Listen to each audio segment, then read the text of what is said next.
What it do, y'all? Ask those streets about me, man. Ask the streets about me, man. Y'all hear what I'm playing, man. I hope everybody that's listening and everybody that's supporting me, wherever you can buy music on the internet, support your boy. Cop that Ask the Streets About Me. Styrofoams and ashtrays, man.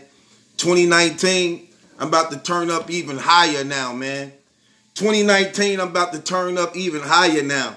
Gotta send a shout out to my sponsors. Shout out to my sponsors, Chippehoys. You know what I'm saying?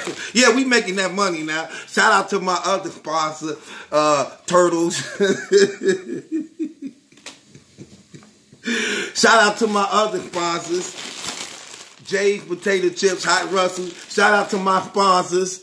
Shout out to my other sponsors, Bottled Waters. Yeah. Making that Tom Brady Patriots money. See, when you the number one in the game, you got to have sponsors. You know what I'm saying? Shouts out to my sponsors. You know what I'm saying? Yeah, so, you know, don't hate me. Don't hate me because I'm popping. Shouts out to all my sponsors and everything. You know what type of money I'm making in Chippehoys, my sponsor. I'm trying to tell you what's real. Turtles? Come on now. Yeah. Took battle rap to a whole nother level. I took battle rap to a whole nother level. You understand what I'm saying? They ain't never even heard of battle rap till they heard of me. Shouts out to my sponsors. And my whole management team, the One United Front, for working hard to get these contracts together for these sponsors that made it possible for me. I'm just practicing when they do come in. I'm just practicing what to say when the sponsorships do come in.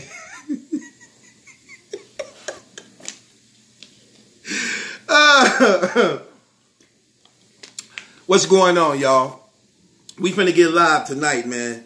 Let's see who all up in here. Let me send shots out to my people.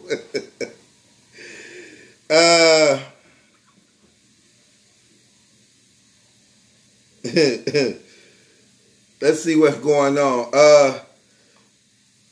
You gave Dinosaur 15 minutes of fame, Beth Media. I'm putting the case on you. No, come on, man. Don't do me like that, Rapmatic, man. No, I gave 15 minutes of fame, best rap. Come on, Rapmatic. Let's just keep it real, Rapmatic. You don't be doing them other interviews like them brothers be going everywhere. You don't do that. You let everybody come to you. Rapmatic, you sort of like me, man. Look, y'all got to come holler at me. I ain't going to holler at nobody. Come holler at me. That's how you is, man. You sit back like Cash Money, like Baby Mel from Cash Money. Hip hop is real. 15 minutes of fame, they be gone, man. When them battle rappers get booked a ticket, they get booked too. They gone. They right there. Why them brothers having it soon? Them brothers walking off the stage and lost battles and mad, and them brothers be right there. Hey, hold on before you go. Hey, what I saw up there.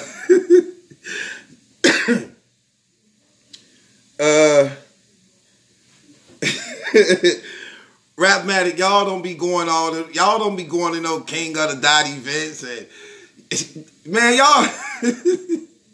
y'all don't be in them events, man. Y'all let people come to you, man. Y'all be using. Look, I know y'all don't go nowhere. Your interviews be having the same setup. Like, man, I know that studio. I know that studio. Rapmatic say, man, I make too much money. I ain't finna be on the block like that on everything. Have to hurt one of these little young niggas. I feel you though, brother. Shouts out to Rapmatic, man. He be here rocking with me, man. Now hip hop is real. All them travel fees add up. Right. Let's see who all up in here, man. Oh, Mizzy, what's good, man? Yeah. Let's go. Yeah, we up in here. Too cool for you. Unbiased cowboy. What we doing, man? Tom is the real life Thanos. That's real, man. Tom Brady, man. Can't say nothing about dude no more. 3-point. Yeah, the Super Bowl definitely was boring today, man. I mean, man, I nodded off like 3 times, man. I'm like, dang, could I get some points? Like, man, you can get more points at the bingo game. Man, them brothers wasn't scoring nothing, man. I hate games like that. And them games be like 3-something hours long. It took the last 7 minutes of the game for points to get put up. And only one of those. But Tom Brady, the truth, doing this Michael Jordan thing, 6 rings, man. Tom Brady, the Michael Jordan of the NFL, man, and that brother still got years left in him. That brother still talking about, I ain't gonna quit playing it. I don't blame you. I don't blame you. With an offensive line like that, they give you all that pass protection. He preserve his body, he don't get hurt. Why quit? Why do you have to quit when a lot of them other quarterbacks get quit and retire early and stuff like that because they be getting hurt all the time? This brother offensive line, man, them dudes guard that dude with they like he president or something. So he don't have to retire. He got a lot of years left in him, just like LeBron James. In his 16th career, still playing like he a rookie or something, man. You know what I'm saying? Because he preserved his body and he like to get other people involved and pass the ball. So, shouts out to the New England Patriots, the Kraft family, man. The macaroni and cheese people, man. Own that team, man. They be taking care of them boys, man. Shouts out to Bill Belichick, man. They made it happen, man. I'm watching. No sports. That's scripted. Okay. After party. Let's go. Yeah, we finna turn up today, man. What it do, Geo Engineering? What's good? Jay Wright, must admit, I like this track. Yeah, man, come on, man. Let's keep it real, fam. I don't do no weak music. And the crazy thing about it, that's 2 out of 14. That's only 2 out of 14. You know what I'm saying? It's 12 more y'all ain't heard. You think that's the best? Man, please. Watch this. Watch what y'all finna see happen, man. Come on now. We finna get it popping, though. Yeah, I got a lot of things in store, man. I'm happy, man. I'm finna do a lot of things. I'm finna turn up on this Battle Truth channel again, man. I'm finna take it to a whole nother level, man. I'm finna bring a whole lot of new things to the channel and some of the old things, but I'm going to be more consistent on it. Since I got a lot of things out of the way now, it's time for me to turn up. It's time to be more consistent with Night Court. We got Fantasy Battle Rap League popping off. We also got I gotta do trivia too, man. We gotta do the trivia too, man. The battle rap trivia stuff. So matter of fact,